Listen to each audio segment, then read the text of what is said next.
If it weren't for your pension, we wouldn't even need you here." That's what Daniel, my own son, said to me. The same boy who once slept on my chest, his fingers so small they looked like flower petals. The same one who would cry if I walked a few steps away at the park. The same one who years ago would call for his mommy when he fell and scraped his knee. That night, he didn't even look me in the eye. He said it while standing on the other side of the kitchen staring at his phone, as if it were an objective truth, an emotionless fact, a math problem. I was nothing more than an income, a monthly figure that kept the house afloat, nothing more. I had a wooden spoon in my hand stirring the rice so it wouldn't stick. The roast was already in the oven. Rebecca had said she wanted roasted potatoes, so I made those too. It was hot, my back ached, and I had spent the entire day cleaning and doing laundry because we were having guests. But still, I still smiled when Sarah came running in from outside to hug me. She was the only reason I kept putting up with it all. After Daniel said that nobody else spoke, Rebecca from the hallway gave a tiny smirk. She didn't say anything. She didn't have to. She had already won. I didn't say a single word either. I finished stirring the rice, turned off the stove, and with trembling hands, I took off my apron. I didn't know if I felt anger, sadness, or a lethal mix of both. I went to the sink, turned on the faucet, and splashed water on my face. I had to calm down. Not in front of them. Not there. I couldn't sleep that night. I lay in the same bed that had belonged to me and Samuel, my late husband, for almost 40 years. The room that barely felt like mine anymore. The walls weren't mine. My things were reduced to a single dresser and a box under the bed. The rest was used for storage. My life compressed. I stared at the ceiling for hours. I didn't cry. I was all out of tears, and as I listened to the faint hum of the fan, only one question crossed my mind. How did it come to this? Going back to the beginning isn't easy. Sometimes you'd rather not stir up things that hurt, but now I know it's necessary. 3 years ago, after Samuel died, the house felt too big. At first, the loneliness felt like a gentle echo, a whisper that left me in peace. But as the months went by, the silence became a pit. That's why when Daniel asked me for help, I didn't hesitate for a second. "Mom, Rebecca lost her job. We're behind on rent, and I don't know what to do." "Come to the house," I told him without thinking. "There's plenty of room here." They arrived one January afternoon with Sarah holding their hands and 3 large suitcases. I had prepared the guest room, changed the sheets, and even bought a new lamp. I was happy. I had my family back. Sarah hugged me tight and whispered in my ear, "I missed you so much, Grandma." I thought everything would be okay. Over time, I started noticing little things. Rebecca never looked at me directly. She was always busy annoyed about something. At first, I chalked it up to stress, the pressure of being unemployed, the adjustment. But then the comments started. "Your mom doesn't respect our space," she'd tell Daniel when she thought I couldn't hear. "She's always there as if the house belongs only to her." And it did. It was mine, legally, completely documented in my name. But I didn't say it. I didn't want to cause conflict. Little by little, the house began to change. I kept cooking, cleaning, and paying the bills. My pension, though modest, covered the electricity, gas, and part of the groceries. Daniel had found a job, but it wasn't stable. Rebecca still wasn't working, though she wore new clothes every month. And yet I started to feel like I was in the way, or at least that's how they made me feel. One night, Rebecca asked me not to sit with them for dinner because they needed to talk as a couple. The next day, my chair was gone. They had taken it away from the table. I became invisible. But I still made breakfast, did the shopping, and took Sarah to school when Rebecca had a migraine or was too busy. I became a shadow holding up everyone's routine without anyone acknowledging it. Until one morning, Daniel asked me if I could put the house in his name. He said it would be more practical for everyone, that in case of an emergency it would be better. Things needed to be in order. I looked at him for a long time. And I did it. I went to the notary's office. I signed. I handed it over. I trusted him. I never thought they would hold it against me. Just like that, a month later, my room was downsized. My private bathroom became shared. My independence was erased. I became a figure in the background. No one asked how I was. No one listened to me, except Sarah. She was still the light. Every night she would sneak into my bed, even if Rebecca got mad. She would tell me what she learned in school. She would draw me flowers. She would tell me she loved me very much. She was the only reason I didn't pack my things and leave even though I had nowhere to go. I had given them everything. That night after Daniel's comment, I understood something. It wasn't a mistake. It wasn't a bad moment. It wasn't a thoughtless phrase. It was what he thought, what he felt, what he believed. And then for the first time in years, I felt something inside me break, but not with pain, with clarity. I went to the kitchen. Everyone was asleep. I sat in front of the cold oven. I looked at the pot of rice, still warm. Then I took out my old notebook, the one I used for recipes, and I wrote a single sentence. I deserve more than this. The next day I woke up early. I made coffee. I combed my hair. I put on the blue dress that Samuel always said made me look like a summer sky. And I left. Without saying where I was going, without asking for permission. I didn't leave with a suitcase. I left with a purpose. I didn't walk far. I didn't have a clear destination. But my feet knew where to go. Sometimes the body moves before the mind catches up. I crossed 2 streets. I passed a bakery that still smelled of fresh dough. And I arrived in front of a place I hadn't visited in years. It was a modest coffee shop with hanging plants at the entrance and wrought iron chairs. A wooden sign read, "Francis's Corner." I hesitated for a second, but I went in. She was there sitting behind the counter, flipping through a magazine. Her hair was up in a messy bun, and glasses were perched on the tip of her nose. She looked at me and frowned for a moment as if she didn't recognize me. Then her eyes widened. "Stephanie!" she exclaimed with a smile that brought back a piece of my youth. My goodness, what a surprise! I didn't know what to say. My hands were shaking. Francis was my best friend when we were young. We were inseparable until life took us down different paths. She chose to travel study abroad, marry a man from Chile who she later left. I stayed in the neighborhood, married Samuel, raised Daniel. I was a homemaker my entire life. She lived 1,000 lives, I lived in a circle. Still in that moment, it felt like no time had passed. We hugged as if we had seen each other yesterday.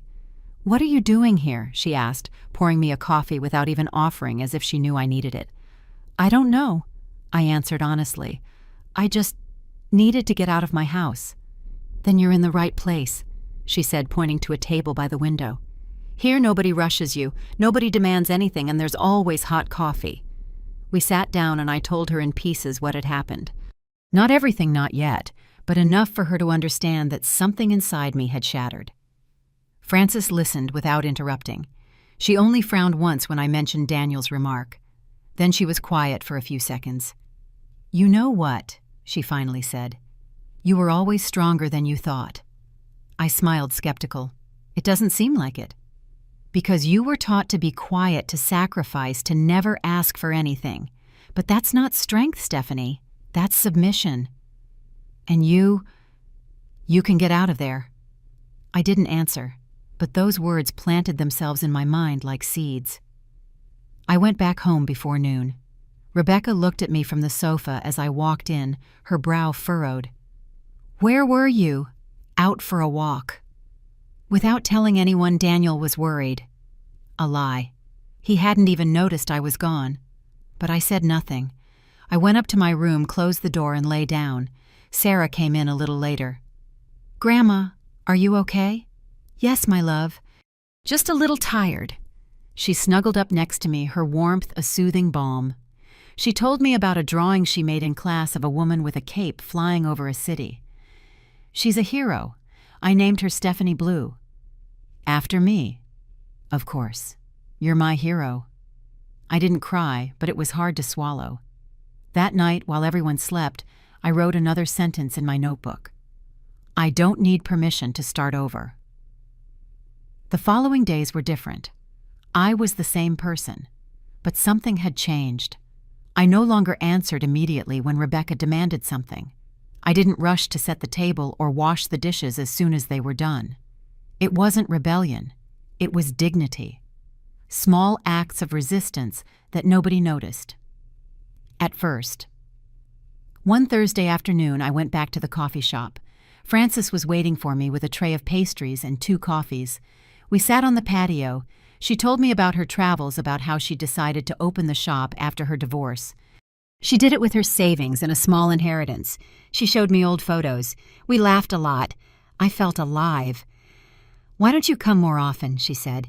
"You could even help me with some recipes. I know you're a wonderful cook. Work here. Don't think of it as work. Think of it as taking back control." I returned home with a mix of excitement and fear. That night at dinner, I mentioned it casually. "I was at a friend's coffee shop today. She offered me a job helping in the kitchen." Daniel didn't look up. Rebecca did. "Work at your age." "Yes, why not?" "Because you don't need to. You already have a pension. Besides, who will take care of Sarah when we're not here?" "Sarah is 12 years old. She can walk to school by herself. And I need something for myself." Silence fell over the table. No one supported me, but they didn't forbid it either. So I went back to the coffee shop. The first few days I felt clumsy, slow, out of place. But Frances encouraged me. She taught me how to use the register, how to make coffee with the new machine, how to arrange the display cases. She even let me decorate a corner with old things I had stored at home. A pendulum clock, a set of cups inherited from my mother, a vase with dried daisies. Customers started coming in curious about that nostalgic little space. I served them with a smile. I felt useful, visible, valuable. One day I met Omar. He walked in slowly with a cane in his hand and a polite smile. He ordered a tea with honey and sat down to read the newspaper. He came back every Thursday. Sometimes we talked about books, other times about politics. He told me he was a retired lawyer. He was smart, kind, always well-dressed. He liked to listen more than he liked to talk. He made me feel respected. One afternoon as we were closing up, Frances gave me a mischievous look. "I think Omar likes you." I laughed nervously. "Don't be ridiculous." "Why? You're a beautiful woman, Stephanie. You've lived, you've loved. Why couldn't you do it again?" I didn't know what to say. I wasn't ready to think about that, but it was nice to hear. One Friday I came home to find my things piled up in the living room. Clothes, books, a box of photographs, my sewing kit, everything out of my room. "What is this?" Rebecca, with her arms crossed, answered without flinching. "We need the space. We're going to remodel and turn that room into an office. We've set up a corner for you in the laundry room. There's a mat." I couldn't breathe, not because of the humiliation, but because of the coldness. "And Daniel, he agrees. He signed the papers. Remember, the house isn't yours anymore." I didn't answer. I walked over, picked up one of my photos, me with Samuel and a little Daniel, and hugged it to my chest. Then I went to my new room. I slept in the laundry room. But that night, I wrote one last sentence in my notebook. "The day is coming when they will stop underestimating me." I barely slept that night. My body was exhausted, but my mind wouldn't stop racing. The laundry room smelled of dampness and old detergent. Every noise in the house was amplified between the concrete walls. But more than that, what kept me awake was the memory, not of what happened that night, but of everything I had allowed before. I thought about the years I spent carefully cooking every dinner, the times I cared for Sarah when she was sick, the nights I got up quietly so as not to disturb anyone every time I accepted a sharp word without talking back. When exactly did I become an invisible presence in my own family? The next morning, I showered early and dressed as usual in my favorite blouse and an embroidered scarf my mother had given me years ago. Rebecca didn't even look at me when I left the house. Daniel locked himself in his study, claiming an urgent video call. I didn't eat breakfast. I wasn't hungry. I walked to the coffee shop feeling a weight on my chest that I couldn't shake, but as soon as I opened the door to Frances's corner and heard the little bell, something inside me settled. Frances immediately noticed my expression. What happened now? They kicked me out of my room. I'm sleeping in the laundry room. She stopped cleaning the counter and stared at me as if to make sure she had heard correctly. "What do you mean they kicked you out? They said they need the space. They're turning my room into an office." Frances took off her apron with a sharp movement and came closer. "You can't keep letting this happen, Stephanie. This isn't normal or fair or human. It's their house. Legally, I don't have any rights. Maybe, but morally they have no right to treat you like this. We were silent for a few seconds. Then she took my hand. There are ways to defend yourself. I know someone who could help you. He's a lawyer, a very good one. His name is Omar. Omar the customer. Yes, he sometimes does consultations even though he's retired. He doesn't charge. He does it because he believes in justice. I don't know, Francis. I don't want to take it to that level. And what level do you think this is, sleeping among rags and buckets, seeing your things piled up like trash? I was speechless. She was right. Every day that passed, I convinced myself that I deserved the bare minimum, that I should be grateful for a roof and a plate of food, even if it all came with contempt. But that wasn't the life I wanted. Omar came by that afternoon. Francis had told him everything, and he, with that seemingly unbreakable calm, sat with me, a notebook in his hand. "The first thing you should know," he said, "is that even though you signed over the deed to the house, if you can prove you did it under pressure or without fully understanding the consequences, we could file a lawsuit to void the contract due to coercion. Furthermore, there are legal precedents that recognize the rights of senior citizens in vulnerable family situations." What does that mean in plain English? It means that if we can prove you suffered manipulation or emotional abuse, you could get your share back, or at least secure a dignified space in that house, or some compensation. I looked at him in disbelief. And how do you prove something like that? With witnesses. With your notebook, for example, if you keep a record of what's happened that can help, and if Sarah is on your side, also. I felt a knot in my stomach. I didn't want to drag my granddaughter into this, but I knew she was already in just by loving me. I thanked Omar and promised to think about it. That evening I returned home determined to talk to Daniel. I waited for Rebecca to lock herself in the bedroom and found him in the kitchen pouring himself a glass of water. "I need to talk to you." "Not now, Mom. I'm tired." "No, now. Because if I don't speak, I'm going to get sick." Daniel turned and looked at me as if he didn't recognize me. "What's wrong?" "Everything that's happening hurts me. It hurts that I gave up my house, my memories, everything I built for you, and now I'm sleeping in a corner like an intruder. It's not like that." "Yes, it is, and you know it. I didn't ask for anything in return. I just wanted to be close, to be useful, to take care of Sarah. But you kicked me out of my room as if I didn't matter." Daniel clenched his jaw. He said nothing. After a moment, he walked away without answering. The next day, I sat with Sarah in the backyard. She had a storybook, but she noticed I was distant. "What's wrong, Grandma?" "I need to do something important, my love. And I might need your help." Her eyes lit up. "Anything you want." "Could you write down on a piece of paper how they treat me here? I know you've seen everything." She looked down. "Is this for a lawsuit?" "Not necessarily, but I need proof to protect myself." Sarah nodded slowly. Then she hugged me. "I don't want you to leave. I won't leave without a fight." Over the next few days, Omar and I began to work in a quiet. He taught me how to document every incident, how to speak without my voice trembling, how to look someone in the eye without looking down. Francis supported me through it all. Flexible hours at the coffee shop, advice, and above all, company. I never felt alone in this process.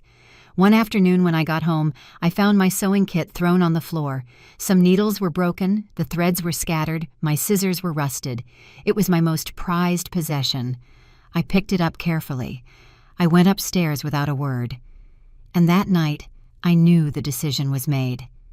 The next day, I took all my papers to the coffee shop. Omar reviewed them carefully. Then he looked up. "We're ready. Just tell me when you want to start the process." "Now." "Then get ready, Stephanie, because once you start, there's no going back." I looked at him firmly. "I don't want to go back." We filed the lawsuit on a Friday morning.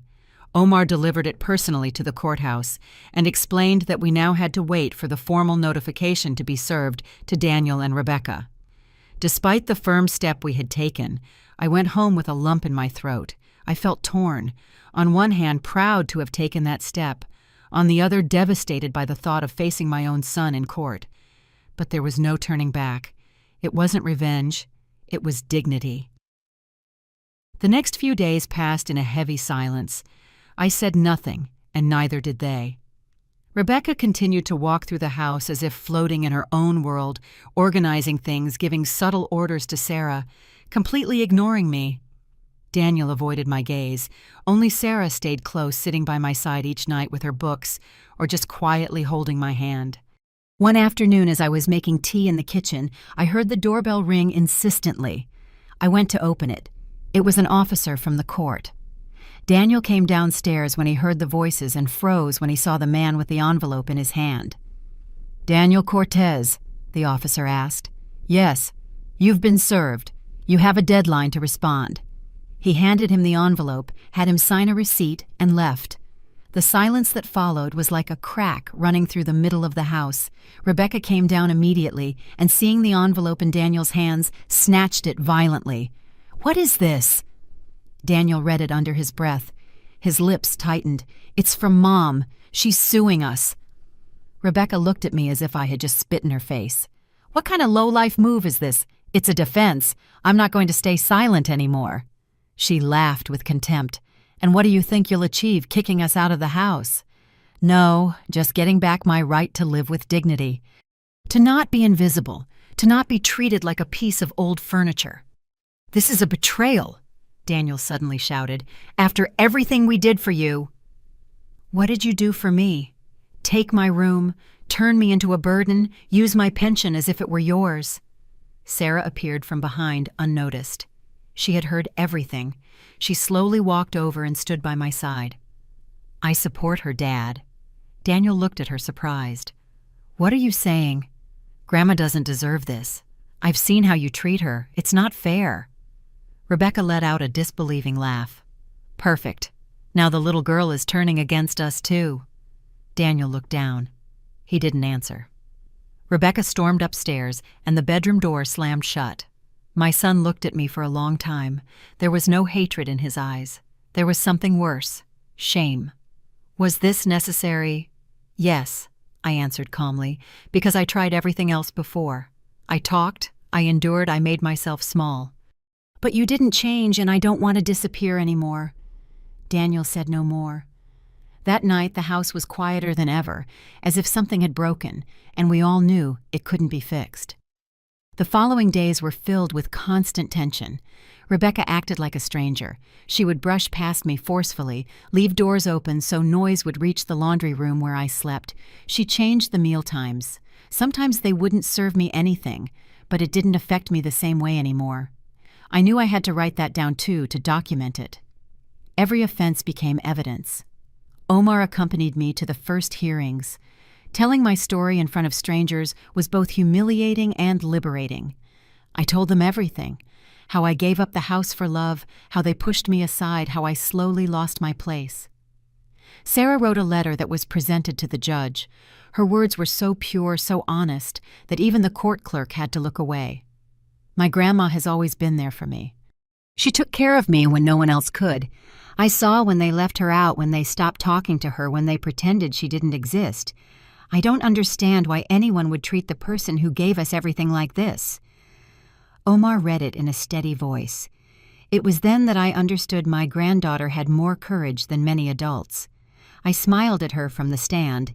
She, sitting in the back row, returned my gaze with shining eyes. At the same time, Frances became my rock. She gave me strength when I wanted to waver. She reminded me of who I was before all of this. One day she took me for a walk in a nearby park. She told me about her life, about traveling alone at 50, about the decisions that distanced her from her family, about the wounds and scars it took her time to heal. Freedom doesn't come all at once, Stephanie. You build it and it hurts. But when you reach it, there's no going back. That sentence echoed in my head. One morning we received a notification for a settlement hearing. It was the last chance to reach an agreement without a verdict. I went with a heavy heart. Omar explained that if Daniel agreed, we could set down a written agreement. A private room, free access to the common areas of the house, respect, and a proportional part of my pension for me. We waited in the small room. They arrived late. Rebecca walked in as if she was coming from a party. Daniel, on the other hand, had sunken eyes. When the mediator explained the conditions, Rebecca stood up, outraged. "This is blackmail." "It's an agreement," Omar said, "and it's voluntary. No one is forcing you. But if you don't sign, we'll go to trial, and the judge will decide." Daniel swallowed hard. He looked at me. For a moment I thought he would accept. But Rebecca touched his arm. She whispered something to him, and he looked down. "We don't accept." The mediator nodded. "Then the trial continues." We left in silence. That night, without a word, I packed a small box with some important items: photographs, old letters, a handkerchief my mother embroidered for me in Sarah's letter.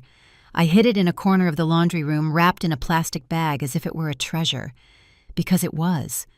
Not for its material value, but because it represented what they could never take from me: my memory, my truth, my story. And now my decision to never be silent again. The following weeks grew colder, denser, not because of the weather, but because of the atmosphere in the house. Everything became quiet, like a forced calm before a storm we all knew was coming. I moved cautiously, as if every step might trigger a new explosion of shouts or sharp glares. Rebecca seemed determined to prove I had no power over anything, and she found new ways to do it every day. She changed the lock on the hallway bathroom, so I could only use the one in the laundry room, which didn't even have hot water. She put latches on this pantry where they kept the basic food supplies. She would leave me stale bread, unsalted rice, and watered-down coffee. I didn't complain. I just wrote everything down. Omar had asked me to document every hostile act. I kept a notebook hidden among my books where I recorded dates, words, actions. I was no longer a resigned victim. I was an observer, silently gathering evidence with patience. Sarah, for her part, was becoming more rebellious. She started staying over at her friend Anna's house to avoid the arguments. She asked her father to let her sleep at Frances's house some nights. And though Daniel allowed it at first, Rebecca quickly put a stop to it.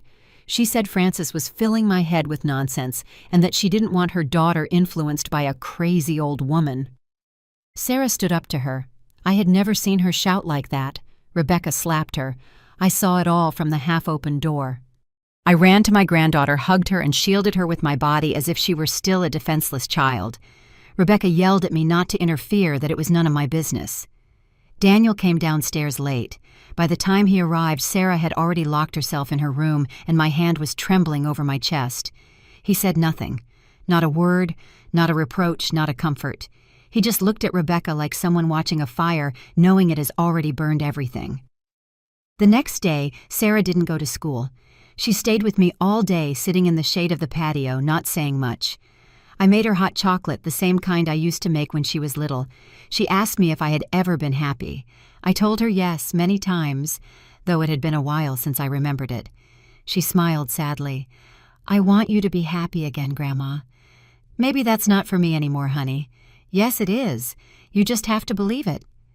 That night, I wrote in my notebook, "Sarah still believes in me. I need to believe in myself again." A few.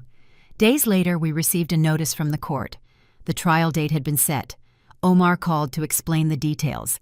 Hearing we had a formal court date made me tremble, not from fear, but from the certainty that what was at stake was much more than a house. It was my dignity. It was my place in the world. Daniel and Rebecca found out from the official mail. I didn't say a word, and neither did they. They locked themselves in their room and spent hours murmuring. That night, Rebecca left the house without saying where she was going. Daniel was left alone in the kitchen. I saw him sitting there, his head in his hands, as if the weight of the universe had suddenly fallen on him. I approached him, not out of pity, but out of necessity. "Are you okay?" I asked. He looked up. His eyes were red, as if he had been crying or hadn't slept in days. "I don't know how we got to this point, Mom." "Yes, you do. You just don't want to accept it." "She told me you wanted to take the house from us, that you were going to put us on the street." "And you believed her?" "I don't know." I sat across from him. The silence between us was heavier than any words. "Daniel, I don't want revenge. I don't want to ruin your life or Sarah's. I just want respect, peace, my own space, and old age without fear." "But you were fine before." "No, I was quiet before. There's a difference." He said nothing more. He just nodded, as if he finally understood something. Not everything, but something. He went to bed without looking at me again. The trial was approaching. Frances took me shopping for clothes. She insisted I had to look confident, firm like the woman I used to be. She did my hair, applied a little makeup. She gave me a blue scarf she had brought back from Morocco. She said it was for strength. That morning, looking in the mirror, I saw someone different. Taller, more present, as if I was finally starting to recognize myself again. At the courthouse, Omar was waiting with his briefcase. He was impeccable calm, with that way of speaking that inspired confidence. He gave me some final instructions, and then we went in. Daniel arrived alone. Rebecca refused to attend. Sarah was with Frances, who had taken her to the park. I didn't want her to see all of that. Inside the courtroom, the judge observed us carefully. He listened as Omar presented the facts. He presented documents, photographs, testimonies. We read Sarah's letter. The judge asked for a moment. His tone changed as he read it. He paused several times, as if the weight of each word was too much to continue without stopping. Daniel kept his head down. He said nothing. Only when it was his turn, he apologized. Not excuses, apologies. He acknowledged his silence, his emotional abandonment, his complicity by omission. My mother doesn't deserve to live like this. I failed as a son. I recognize that. The judge looked at him gravely. Are you willing to correct that? Daniel nodded. The judge took a moment and then delivered his decision. I was to be given back a private room, have free access to common areas, full respect for my autonomy, and a portion of control over my own income. A formal warning was also issued for Rebecca. She was to refrain from any hostile actions against me, or she could face criminal charges. I left the courthouse in silence. Omar walked me to the exit. Frances and Sarah were waiting outside. My granddaughter ran to me and hugged me so tightly I felt all my bones align again. You won, Grandma. No, honey. I just got back what I should never have lost. That night, I returned home with my head held high. Daniel met me at the door. He offered me tea. He didn't say much, but his gestures were different. Rebecca wasn't there. She had gone to her mother's house, outraged by the ruling. I didn't know if she would be back, and I didn't care. I slept in the room that was once mine, clean tidy with my things back in their place. I lit a candle, prayed silently, and for the first time in a long time, I fell asleep without fear. In the weeks following the trial, the house seemed to breathe differently. The air was no longer thick with tension, and while I couldn't say it was completely calm, the open warfare seemed to have ended. Rebecca didn't come back right away. According to Daniel, she was taking time to think, though I suspected her real goal was to pressure him emotionally. I made no comment. My role was no longer that of a mediator or a silent victim. It was that of a woman who had decided to allow no more abuse, no matter who it came from. Daniel began to show small signs of regret. He would ask if I needed anything when he went out, if I wanted to join him on shopping trips. He even cooked a couple of times, something he had never done before. I accepted cautiously. It wasn't resentment that made me keep my distance. It was the desire not to confuse kindness with redemption. Years of neglect couldn't be erased by a few nice gestures. Sarah, on the other hand, grew closer than ever. She helped me organize my things. She spent afternoons with me talking about everything and nothing.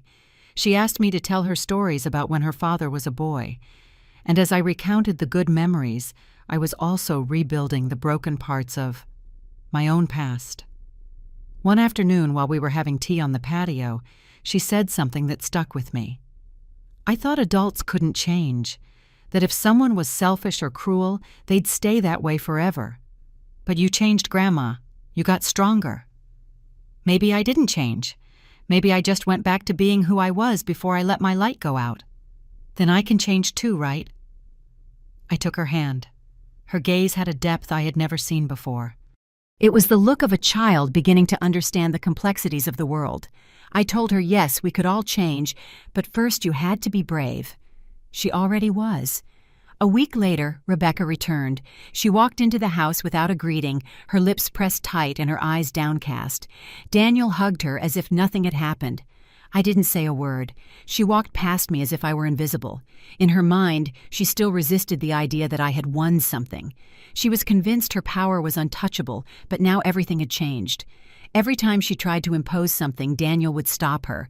Not forcefully, but with a firmness he didn't have before. He would tell her that things had changed, that she had to respect the boundaries that the law and common decency had established. Rebecca would look at him with contempt, but she held her tongue. She knew that any misstep could be used against her. The tension returned to the house, though, in a more hidden way.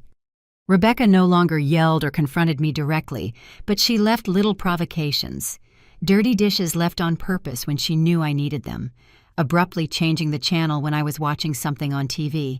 Whispering on the phone where I was clearly the topic. I wrote everything down as Omar had taught me, but not to report it. It was an exercise in clarity. Keeping a record helped me avoid falling into self-doubt, the emotional trap that had caught me so many times before. One night, I heard a loud argument between them. Rebecca was yelling at Daniel that he wasn't the same anymore, that he was letting a bitter old woman manipulate his life. He responded with a sentence I never thought I'd hear him say. "She's not manipulating me. She's reminding me who I am." After that, there was a long silence, then firm footsteps and a door slamming shut. The next day, Rebecca had left again. I watched it all without intervening. It was as if the conflict no longer belonged to me. It was between them. I was on the sidelines, and those sidelines were freedom. Omar called to see how I was doing. I told him the situation at home was tense but bearable. He asked if I had thought about moving out. I told him yes many times, but I hadn't found the right place yet. He offered to help me look. He said he knew of a couple of residences for seniors that weren't nursing homes, but active communities with workshops, activities, and above all, independence. The very idea scared me at first, but then I started to think that maybe I deserved a space where I didn't have to measure every word, every step. That night, Sarah heard me on the phone and asked, "Are you going to leave?"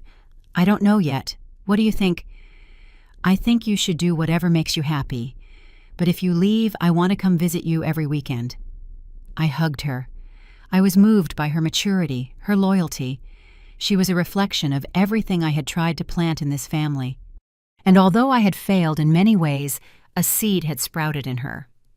A few days later, I received an unexpected call. It was my younger sister, Jessica. We hadn't spoken in years. She said she had heard what happened.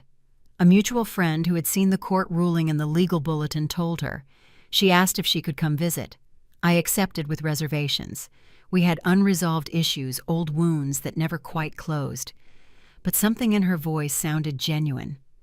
When I saw her walk through the door, I felt a mix of emotions: nostalgia, distrust, tenderness.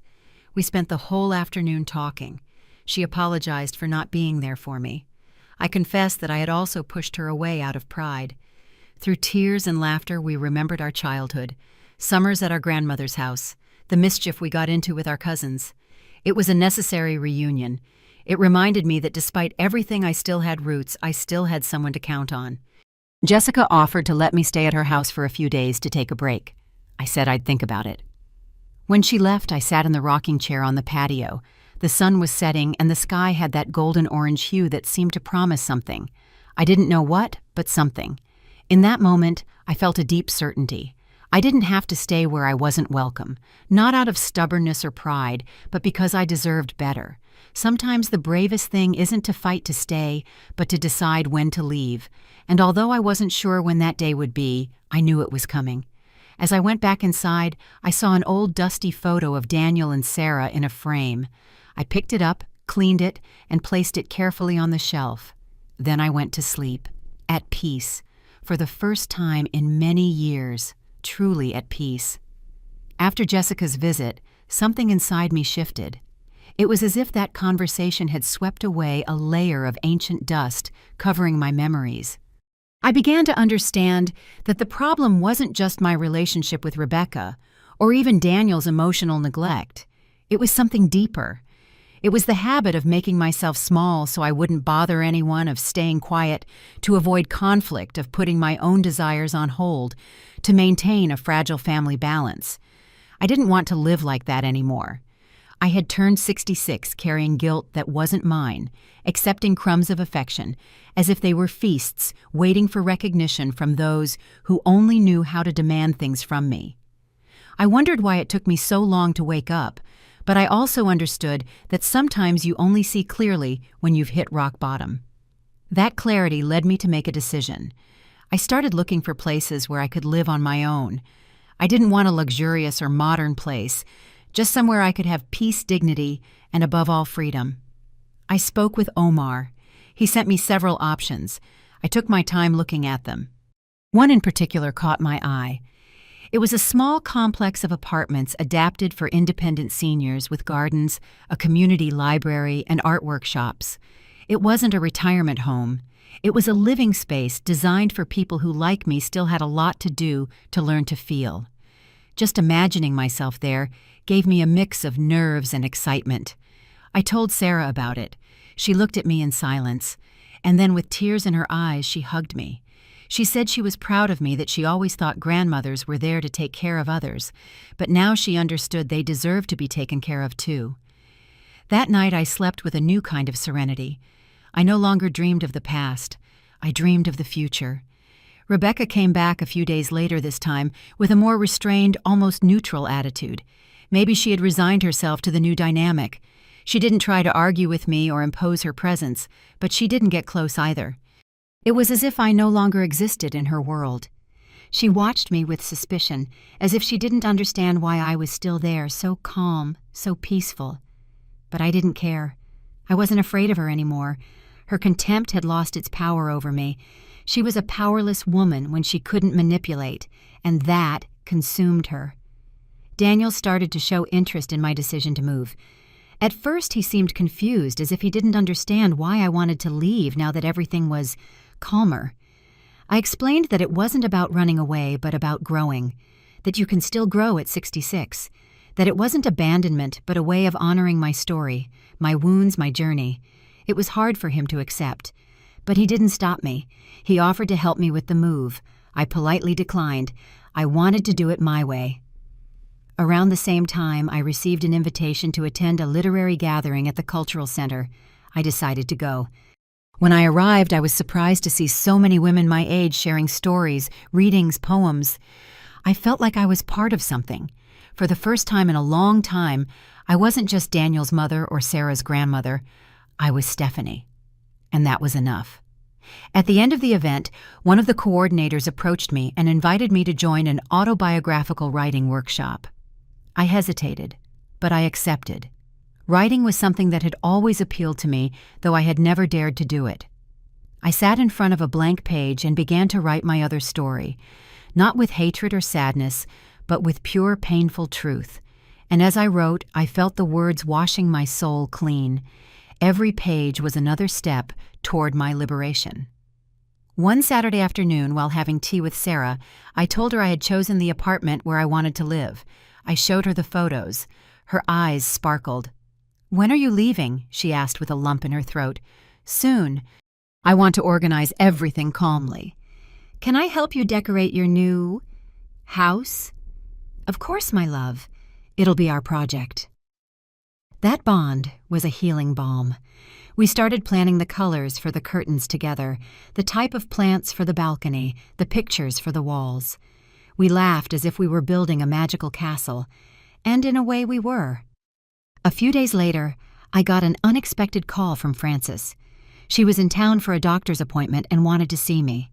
We met at a coffee shop. Seeing her made me emotional. It was like reconnecting with a part of myself that had been suspended in time. She listened intently as I told her everything I had been through. She congratulated me on winning the lawsuit, on the decision to move, on the courage to break the cycle. She said many women live for decades trapped in oppressive family dynamics, that I was an exception. I didn't know what to say.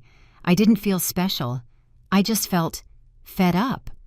But I understood her point. Most people stay quiet. I couldn't anymore. When I got home, Rebecca was waiting for me in the kitchen. She looked at me with a mix of defiance and annoyance. Without beating around the bush, she said, "So you're leaving?" "Yes," I replied calmly. "Soon." And you plan on taking Sarah with you, right? No, Sarah is your daughter. I'm just taking my freedom. She let out a dry laugh. She gave me a piercing look. Don't think this makes you a better person. Abandoning the house is just another form of cowardice. I was silent for a few seconds.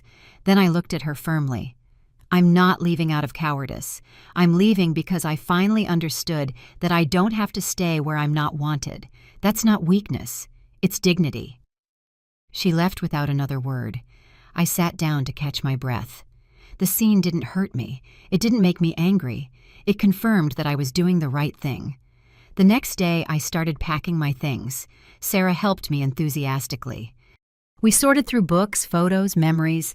There was a story in every object, but I no longer clung to them with sadness. It was a necessary detachment. A part of me was saying goodbye to this house not as a physical place, but as a symbol of what I had tolerated for too long. Daniel would pass by from time to time, watching in silence. I could tell it was hard for him, but also that he was being respectful. One night, seeing me organize my papers, he approached me and said, "I know I wasn't the son you deserved. I don't want you to beat yourself up, Daniel. What matters is what you choose to do from now on. Will you forgive me? I don't have to forgive you. I just want you to be better. For yourself, for Sarah." We hugged. It was a short, awkward, but real gesture. Everything was ready. All that was left was to set the date. I sat down and wrote a list in my notebook of things I wanted to do in my new life. Learn to dance the tango, take painting classes, visit small towns, read all the books I had put off dream. At my age, as if I were 20, because the soul doesn't age when you nurture it. And then I understood that the end of one chapter wasn't a tragedy. It was an open door, a new story to be written. And this time, I would be the main character from the very first line. The morning I moved, the sky was gray, but not rainy. It was as if the sky was respecting my moment, accompanying me in silence. I woke up early. I hadn't slept much, not from anxiety, but from pent-up excitement. I dressed calmly. I made coffee and walked one last time through every corner of the house that had felt alien to me for years despite living in it. Every wall seemed to whisper episodes that were now dissolving like smoke. I didn't feel sadness. I felt closure, as if I were leaving a stage after playing a role for too long. Daniel appeared at the dining room door, his eyes swollen. He said nothing. He just hugged me. I stroked the back of his neck like I did when he was a boy. We didn't need words.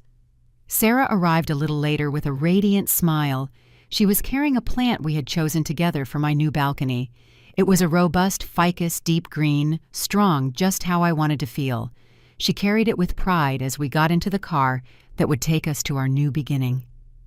Rebecca didn't say goodbye. I didn't see her that morning. I heard no footsteps, no doors, as if silence was her final word. And I didn't need one. Her absence no longer hurt. It was part of the relief. The drive was short. Sarah talked non-stop, making plans for the upcoming weekend. She wanted to have a sleepover, meet my new neighbors, decorate my reading nook. I listened with a full heart. That girl had been my anchor in the storm. Thanks to her, I remembered who I was. We arrived at the complex mid-morning.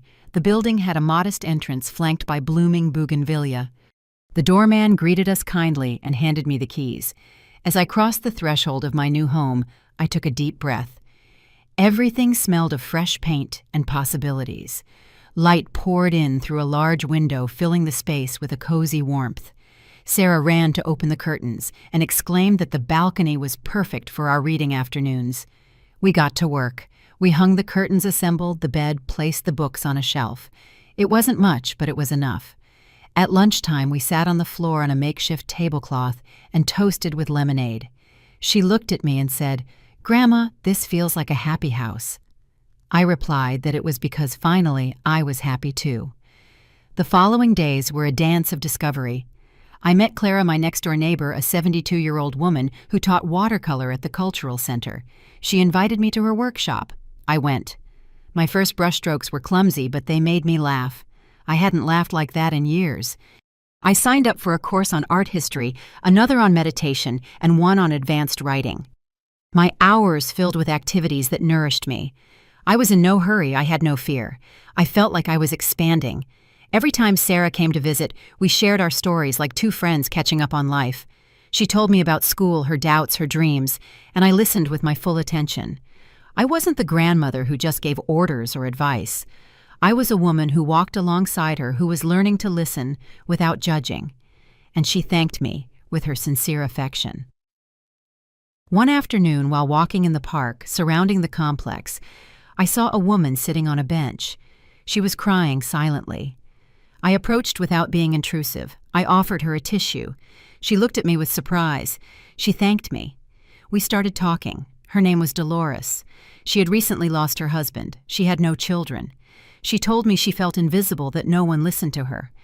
I told her about my own wounds, about how I had lived for so many years as a shadow in my own family. And for the first time in a long time, I saw in another face the same pain I had carried in mine.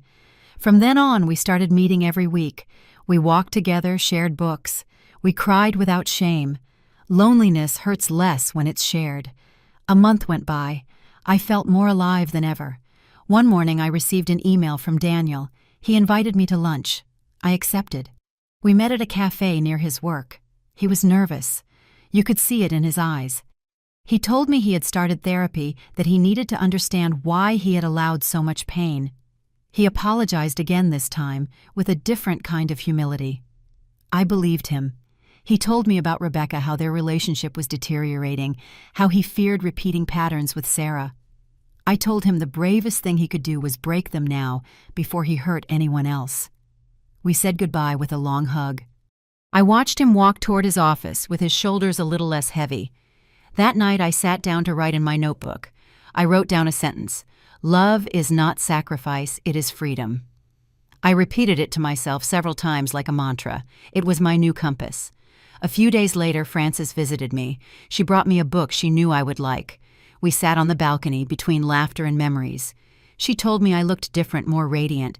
I told her about my workshops, my walks, my budding garden. She congratulated me. She hugged me tightly. I told her I couldn't have gotten here without her help. She replied that every step had been mine, that she had only reminded me I had legs to walk. That night, I slept soundly. One Sunday, Sarah proposed making a video for school about the bravest woman you know. She filmed me telling my story. I spoke naturally, without drama, just with truth. The video went viral among her classmates. Several grandmothers felt seen. They wrote me letters. One said, "Thank you for saying what so many of us keep silent about." Another wrote, "I thought it was too late to start over, but now I know it's not." I cried reading them. Not from sadness, but from hope. My story, with all its bruises, could help light the way for others, and that was a gift I never expected. The deepest change, however, was internal. I no longer felt guilty for choosing my peace. I no longer doubted if I had done the right thing. I no longer wondered if they would ever thank me. I was doing everything for me, and that wasn't selfishness. It was justice. Every morning I looked in the mirror and recognized myself, not as the perfect mother or the ideal grandmother, but as a woman who survived her own story, who rewrote it, who made it hers, completely hers. One afternoon I got a call from Sarah. She was crying. She said she'd had a big fight with her mother, that she felt misunderstood. I told her to come over. When she arrived, she threw herself into my arms. She asked to stay for a few days. I made up her bed with tenderness.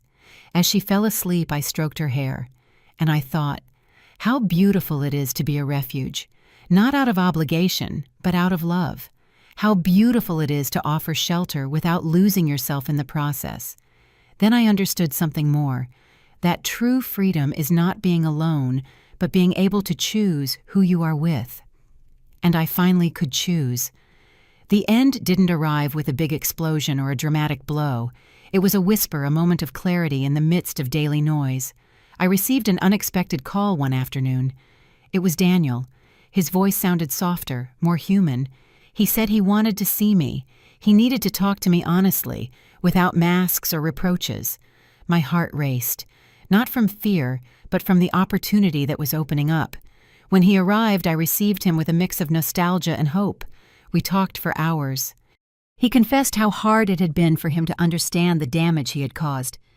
not just to me, but to Sarah and to himself. He admitted that Rebecca had been a toxic influence in his life, but he also took responsibility for his actions. It wasn't an empty apology, but a commitment to change to be a better father and a better son. I felt something in our relationship being reborn, something I thought was lost forever. That meeting didn't erase the past, but it opened a path toward forgiveness and reconciliation. It wasn't easy or quick. There were moments of doubt, of pain, but also of growth. Sarah began to trust her father again, and I found the strength within myself to let go of resentment and build a new story with them without forgetting the wounds. Because healing isn't forgetting. It's learning to live with the scars that make us who we are. Frances remained my greatest support. Her friendship was a firm anchor on uncertain days and a celebration in moments of triumph. With her, I rediscovered the joy of sharing, of laughing without fear, and of dreaming without limits.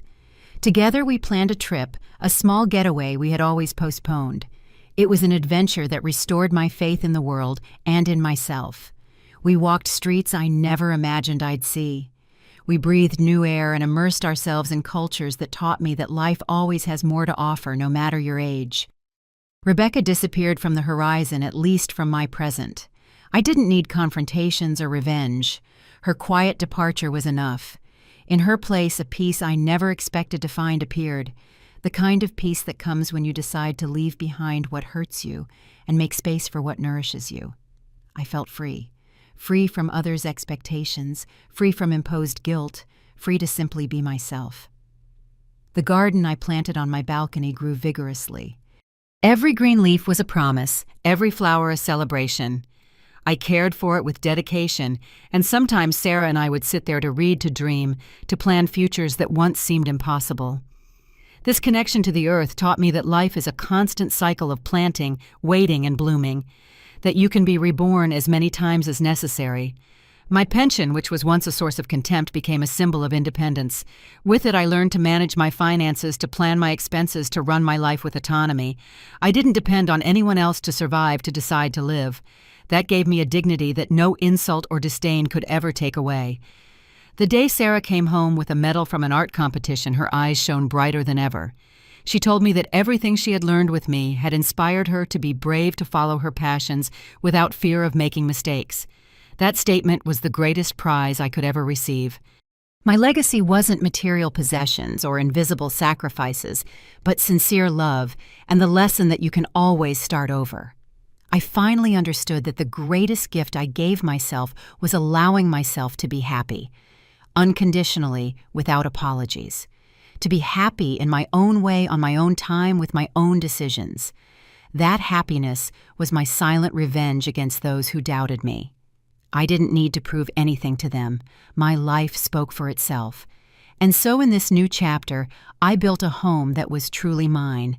A space where laughter replaced tears, where light conquered shadows, where love showed itself in simple but powerful ways. A home that didn't depend on deeds or possessions, but on the inner peace I had worked so hard to cultivate. And as I write these words, I know my story isn't unique or perfect, but it is real. It's the story of a woman who found her voice when many thought it was too late, who decided she deserved respect, affection, and dignity, who learned to love herself unconditionally and to let go of what didn't help her grow. Because in the end, it's not the pension or the house or the years that define a person. It's the ability to reinvent yourself, to get up again and again, to keep going with an open heart, ready to receive the best that life has to offer. And that is something no one can ever take from me.